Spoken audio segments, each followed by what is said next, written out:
Salam. Mövzumuz dözümlülük hərəkət qabiliyyətidir. Dözümlülük hərəkət qabiliyyəti icra səmərəliliyini azaltmadan müxtəlif intensivlikli yükün uzun müddətli yerinə yetirilməsi qabiliyyətidir. Yəni ki, hər hansı bir işi sonacan əgər biz onu dözüb belə deyək, icra ediriksə, sona qədər yorulanadək icra ediriksə, bu dözümlülük hərəkət qabiliyyətini inkişaf etdirir. Və bu hərəkət qabiliyyəti müəllimlər, inkişaf yaş dövrü 11 və daha yuxarı yaş dövründə əsasən inkişaf etdirilir.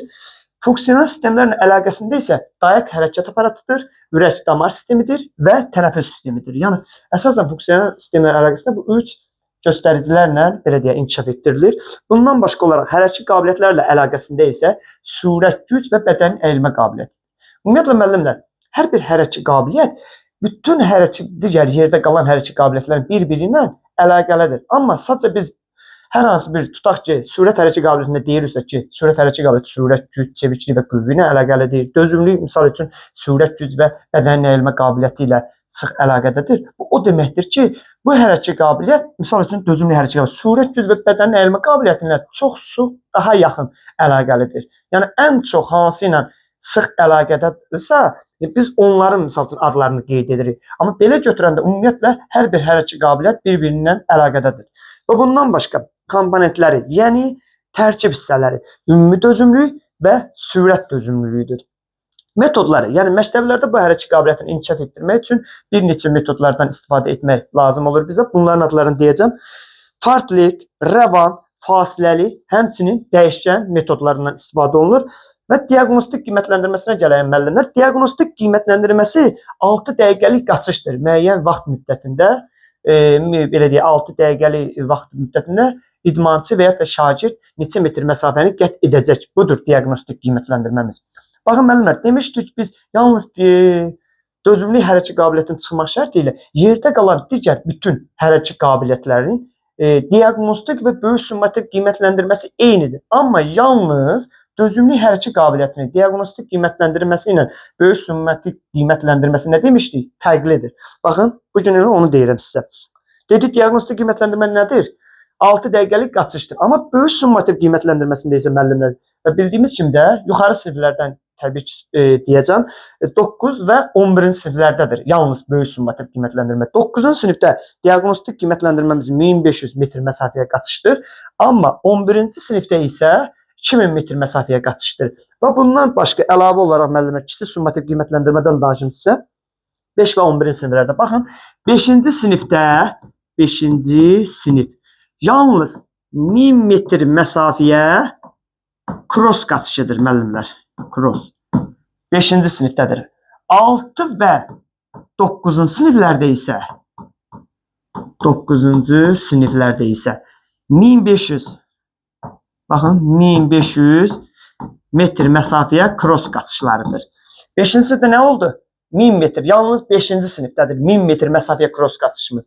6 və 9-cu sinifdə, yəni 6, 7, 8 və 9-cu siniflərdə isə 1500 metr məsafəyə cross qaçışlarıdır və 10-11-ci siniflərdə müəllimlər 10 və 11-ci siniflərdə isə 2000 metr məsafəyə cross qaçışlarıdır. 5-ci sinifdə oldu 1000 metr məsafəyə cross qaçışları, 6, 7, 8, 9-cu sinifdə oldu 1500 metr məsafəyə cross qaçışları, 10-11-də isə 2000 metr məsafəyə cross qaçışlarıdır. Və bundan başqa müəllimlər yalnız 7-ci sinifdə əlavə bir dənə də üzgüçülüyümüz var müəllimlər. Hansı məktəbdə belə deyək, üzgüçülük hovuzu ilə təmin olunubsa, həmin məktəblərdə kiçik summativ qiymətləndirmədə 7-ci sinifdə əlavə bir də üzgüçülük normativi götürülür. Müəyyən saniyə ərzində müəyyən metr belə deyək. Yalnız 7-ci sinifdədir. Bunları da qarışdırmayalım müəllimlər. Və dözümlülük hərəkət qabiliyyətini inkişaf etdirən hərəkətlərdən deyəcəm sizə. Hansı hərəkətlər dözümlülük hərəkət qabiliyyətini inkişaf etdirir? Baxın, çoxmərhələli estafetlər. Baxın, adından məlum müəllimlər.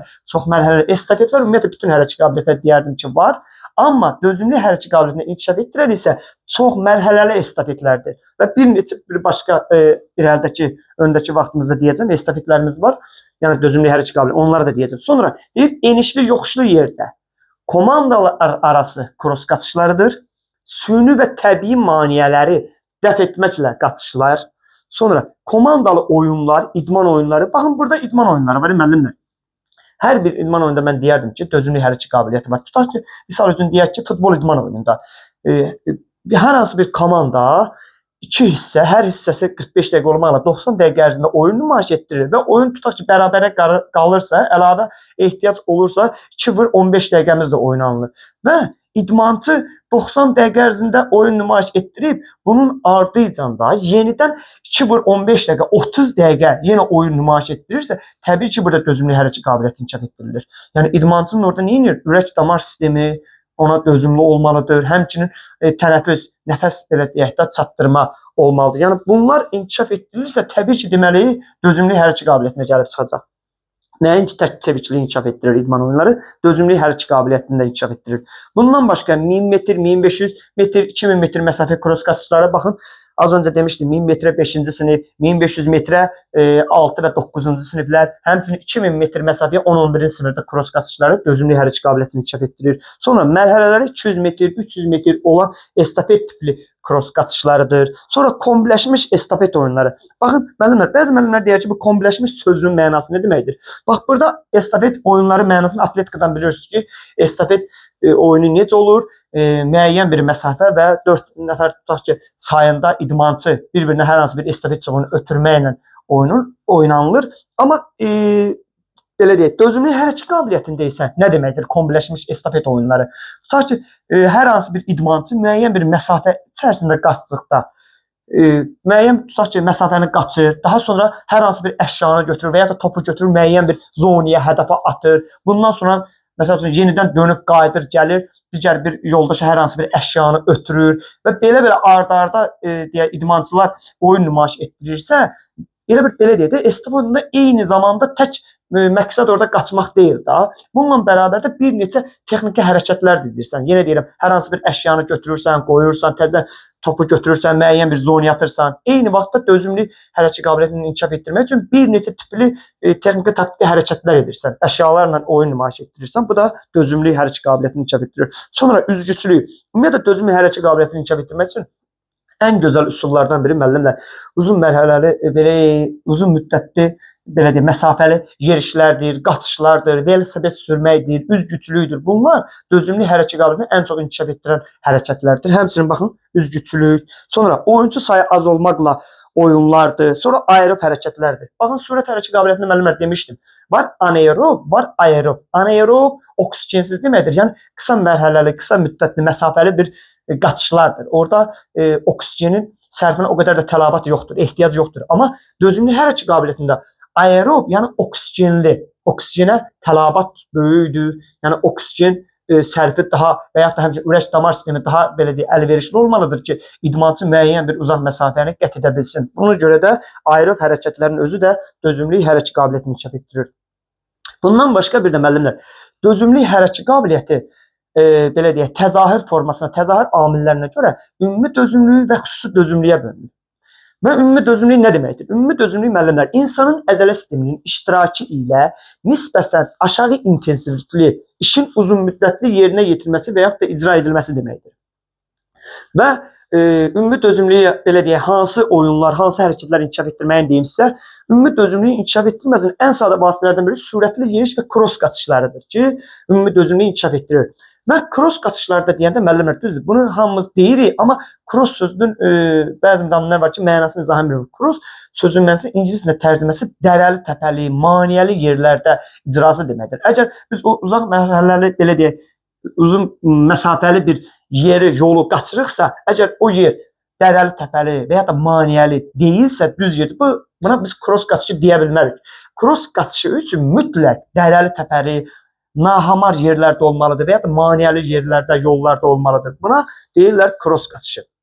Sonra və kross qaçışının idmançı üçün və ya da həmin o şagird üçün nə kimi əhəmiyyəti var, onu deyim müəllimlər. Deyir, kross qaçışı idmançının bədəninin hər əzələ və oynağını hiss etmək qabiliyyətinə sahib olmağı tələb edir. Bəli. Sonra qaçışın bu növü deyir, dözümlülük qabiliyyətini artırmaqla yanaşı, həm də yolda qərar vermək bacarığını inkişaf etdirir, doğru. Sonra deyir, cross qaçırın insan orqanizmində bir sıra müsbət faydaları var. Bunlar hansılardır? Ürək damar və tənəffüs sistemini gücləndirir. Bəli, demişdim onsuz da ki, dözümlü hərəkət qabiliyyəti insanın orqanizminə əsasən demişdik, funksional sistemlər əlaqəsində ürək damar sistemi daha əlverişli, yaxşı olmalıdır. Həmçinin tənəffüs sistemi də normal olmalıdır ki, dözümlü hərəkət qabiliyyəti inkişaf etsin. Baxın, ona görə deyir ki, ürək damar və tənəffüs sistemini gücləndirir. Sonra artıq çəkidən azad edir. Bəli, bir çoxumuzun bəlkə deyərdik ki, həyatımızda da var və tanıdıqlarımız da var, ətrafımızda var ki, görürsünüz ki, səhər saatlarında tezdən və ya da axşam saatlarında şam yeməyindən sonra görürsünüz ki, hər hansı bir belə deyək, bir iş adamı olsun, fərqi yoxdur, heç idmançı deyil, müstəqil bir insandır, çıxır gəzintiyə və ya da qaçışlara. Məsələn, insanlar olur ki, müəyyən bir çəkidən və ya da bədəndə olan artıq piydən əziyyət çəkir. O piyləri belə deyək, yox etmək üçün, əritmək üçün və ya da o köklükdən azad olmaqdan ötürü neyinir? Uzun mərhələli, uzun məsafəli yolu qət edir, yerişlə və ya da qaçışla. Burada nə deyir? Burada baxın nə deyir? Artıq çəkidən bəli, azad edir. Sonra dözümlülük və psixi tonu yaxşılaşdırır. Bəli, psixi emosional vəziyyəti yaxşılaşdırır. Bəli, əlbəttə ki, insanda depressiyadan uzaq edir, sakitləşdirir, yorğunluğu aradan götürür. Baxın, pis əhval-ruhiyyəni, stres səbəbində yorğunluğu, bəli, dözümlü hərəkət qabiliyyəti bu belə deyək, problemləri aradan götürür insanda. Daha sonra dözümlülük qabiliyyətini inkişaf etdirmək üçün deyir, qaçış vaxtını və yaxud məsafəni tədricən artırmaq lazımdır. Bəli, misal üçün bu həftə ərzində hər gün 2 kilometr və ya da kilometr yarım, belə deyək, 1,5 kilometr gəzirsənsə və ya da qaçırsansa, növbəti həftədə bunu müəyyən qədər artırmalısan. Məsələn, həftəlik 7 kilometr məsafəni qət etmisənsə, növbəti həftə bunu artıq 10-12 kilometrə qədər çatdırmalısan. Təbii ki, amma sənin bu belə deyək, sağlamlığına və ya da sənin necə deyim, bax burada da qeyd etmişəm, öz hazırlıq səviyyənə uyğun seçməlisən. Yəni məcburi də etməli deyilsən. Sənin sağlamlıq səviyyənə necə uyğunsa, o formada seçməlisən. Məsafəni də və müddəti də. Bundan sonra deyir, qaçış zamanı əgər çox yorularsansa, mütləq dayanmalısan. Yəni əgər yorulmusan və ya da təngi nəfəs olmusan və ya da hər hansı bir orqanizmdə və ya da ürək damar sistemində problemlər yaranıbsa, yorulmalar hiss olunursa, artıq dayanmalısan. Əgər sən dayanmasan, bunu davamlı icra etsən, sənin belə deyək, hər hansı bir orqanizm üçün, həyatı üçün təhlükə yarada bilər və yaxud da hər hansı bir zərər verə bilər. Bunun üçün əgər yorulursansa dayanmalısan. Bundan başqa indi deyək xüsusi dözümlülük. Xüsusi dözümlülük nə deyir? Xüsusi hər hansı idman növündə hərəkətin yarış şəraitinin tələblərinə uyğun icra edilməsidir. Yəni maksimal icra tempində yerinə yetirilir. Və buraya aiddir müəllimlər. Məsəl üçün bəzi hərəkət qabiliyyətlərdə deyim, surətdə misal üçün qaçışdır, əyirgənlikdə bədii jimnastikadır, çeviklikdə belə deyək, futbolda çeviklikdir, sonra ağırlıq qaldırmada qüvvəni inkişaf etdirir. Bu dözümlülükləri misal gətirmək olar. Bundan başqa olaraq müəllimlər, xüsusi dözümlüyün növü var. 3 növü var. Koordinasiya dözümlüyü, dinamik dözümlüyü və statik dözümlüyü. Bunlar nədir? İzahını verim. Koordinasiya dözümlüyü çətin texniki hərəkətlərin dəfələrlə təkrarlanmasıdır. Baxın nə deyir? Çətin texniki. Bu izahdan, bu deyimdən yadda saxlaya bilərik ki, bu açıqlama izah koordinasiya dözümlüyünə aiddir. Yenə deyirəm, çətin texniki hərəkətlərin dəfələrlə təkrarlanmasından asılıdır. Sonra dinamik dözümlülük. Ağır əzələ hərəkətlərinin nisbətən baxın, ağır əzələ hərəkətlərinin nisbətən sakit tempdə, lakin uzun müddət icra olunması ilə belə deyək, üzə çıxır. Bu dinamik dözümlüyə aiddir. Baxın nə deyir? Ağır əzələ hərəkətlərin sakit tempdə, lakin uzun müddət icrasıdır. Bura məsəl üçün nə deyə bilərik? Qüvvədən misal gətirə bilərik müəllimlər. Məsələn, ştankiz ağır atleti belə qaldırdıqda döşəmədən sonra isə deyir, sinədən yuxarı qaldırmalıdır ki, bu zamanda bu hərəkəti icra etmək üçün qüvvə düzgün bölüşdürülməlidir. İndi daha öncəki şəkildə də göstərəcəm. Statik dözümlülüyü deyim. Statik dözümlülükdə nə deyir? Deyir, əzələ gərginliyini uzun müddət eyni vəziyyətdə saxlanmasıdır. Burada biz güllə atıcılığını deyə bilərik. Baxın, növbəti şəkildə göstərim müəllimlər. Baxın, ştankiz neyinir? Ağır atletik hərəkətlər edir, ağırlıq qaldırmaya məşğuldur. Bu zaman deyir, qüvvənin düzgün bölüşdürülməsi dinamik dözümlüyə aiddir. Bundan başqa, baxın, atıcı neyinir? Güllə atıcılığını edir. Müəyyən bir hədəfi düzgün vurmaqdan ötürü, müəyyən bir vaxt ərzində stabil vəziyyətdə əgər belə deyək, hədəfi qoruyub saxlayırsa, buna da deyirlər statik dözümlülük. Baxın, şəkildə də görünür. Sonra xüsusi dözümlülüyün də bir də müəllimlər, Digər hərəkət qabiliyyətlərlə əlaqəsi var. Nədir bunlar? Sürət dözümlüyü var, sürət güc dözümlüyü var, koordinasiya dözümlüyü var və qüvvə dözümlüyü var. Bunları indi izahını deyim sizə müəllimlər. Hər birində baxın, davamlı yorulmadan var. Amma bunları qarışdırmamaq üçün testlərdə qarşımıza çıxanda müəyyən belə deyək, məqamlardan, sözlərdən, cümlələrdən yadımızda saxlaya bilərik ki, hansı belə deyək, hansı açıqlama, hansı dözümlüyə aiddir. Baxın, sürət dözümlüyü oxuyaq. Deyir ki, davamlı yorulmadan və texnikanı pozmadan hərəkətlərin sürətli icrasıdır. Baxın, burada nə deyir? Texnikanı pozmadan. Bu deyimdən yadda saxlaya bilərik ki, bu açıqlama, yəni davamlı yorulmadan və texnikanı pozmadan hərəkətlərin uzun müddət sürətli icrası sürət dözümlüyünə aiddir. Sonra sürət güc dözümlüyünə baxın. Deyir, davamlı yorulmadan qüvvə tələb edən. Baxın, qüvvə tələb edən hərəkətlərin sürətli icrası. Bu deyim isə açıqlama sürət güc dözümlüyünə aiddir. Daha sonra koordinasiya dözümlüyü. Davamlı yorulmadan mürəkkəb texniki və taktiki hərəkətlərin sürətli icrası isə koordinasiya dözümlüyünün açıqlamasıdır. Baxın, texniki və taktiki. Bu sözdən də biləcək ki, testlərdə əgər qarşımıza çıxarsa, davamlı yorulmadan mürəkkəb texniki və taktiki hərəkətlərin sürətli icrası koordinasiya dözümlüyünə aiddir. Daha sonra sonuncuya baxaq, qüvvə dözümlüyü. Adətən bu qüvvə dözümlüyünün sürət güc dözümlüyündən qarışdırılır. Baxın, düzdür, sürət güc dözümlüyündə izahında, açıqlamasında qüvvə sərf edən, qüvvə tələb edən hərəkətlər var. Amma sürət güc dözümlüyünə aid olan bir deyimdir. Amma qüvvə dözümlüyündə nə deyir? Davamlı yorulmadan və texniki dəyişiklik etmədən. Texniki dəyişiklik deyir burada. Görürsünüz, fərqlilik var. Bu deyimdən, yəni texniki dəyişiklik etmədən hərəkətlərin və qüvvə tələb edən hərəkətlər deyirsə, artıq biləcək ki, bu qüvvə dözümlüyünə aiddir müəllimlər. Bundan başqa, dözümlülük qabiliyyətinin insan orqanına təsirləri də var. Az öncə də demişdim, yenə bir neçəsini deyə bilərəm ki, dözümlülük deyir, insanın mühüm hərəkət qabiliyyəti kimi yorulmaya qarşı dayanmaq bacarığını inkişaf etdirir. Həmçinin bu hərəkət qabiliyyət, baxın, ürək-damar sistemində və tənəffüs sistemində böyük rolu var. Elə doğrudur. Həmçinin demişdik ki, stressdən, müəyyən depressiyadan uzaq edir bizi, ürək-damar sistemini yaxşı edir, sonra qan dövranını yaxşılaşdırır. Bir çox adam heç belə deyək, kök deyil, nə də müəyyən bir bədənində tutaq ki, piy qatı yaranmayıb. Amma yenə görürsən ki, hər gün özü qabağına belə deyək, bir şərt qoyub ki, müəyyən bir məsafəni qət etməlidir. Bəli, tək köklükdən əziyyət çəkən və yaxud da piy qatından əziyyət çəkən insanlar gəzmir ki, qaçmır ki, ürək-damar sistemində belə deyək, qan dövranının daha yaxşı inkişafı üçündə bir neçə insan var ki, mən müstəqil insanlar tanıyıram ki, hər gün müəyyən bir məsafəni gəzir və yaxud da qaçır. Bu, yəni qan damar sistemində böyük rolu var. Daha sonra və təzahür amillərini deyim müəllimlər sizə. Bu hərəkət qabiliyyətinin, yəni inkişafı üçün hansı təzahür amilləri vacibdir?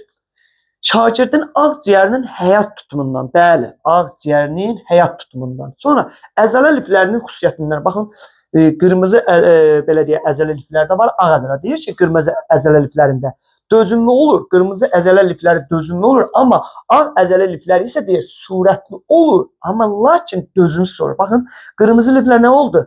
Dözümlü. Ağ liflər necə oldu? Dözümsüz. Amma ağ liflər isə deyir, daha sürətlidir. Sonra hərəkətin, məsafənin qət etməyin yaratdığı oksigen tələbatı və orqanizm enerji imkanlarından təbii ki, hər hansı bir idmançı və yaxud da müstəqil bir insan uzun məsafəni qət etmək istəyirsə, bu insanda oksigen tələbatı böyük olmalıdır.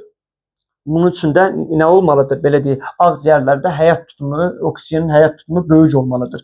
Bundan başqa, orqanizm qüvvə sürət imkanlarından, yorulma zamanı əzələ işini davam etdirən orqanizmin fizioloji funksiyalarının dayanıqlığından və s. texniki ustalığından, bəli, sonra bərpa proseslərinin xüsusiyyətindən və orqanizmdə aerob imkanları və idmançının yaşından. Təbii ki, 20 yaşında olan bir insanla 50 yaşında olan bir insan arasında yaş arasında müəyyən bir oksigen tələbatında olsun, istəyir müəyyən bir məsafəni qət etməyində təbii ki, fərq olacaq. Onun üçün də deyir ki, orqanizm aerob imkanlarının, yəni tənəffüs ehtiyacından və həmçinin idmançının yaşından, onun yaşı da rol oynayır. Bunlar da dedik ki, dözümlülük hərəkət qabiliyyətinin təzahür amilləridir müəllimlər.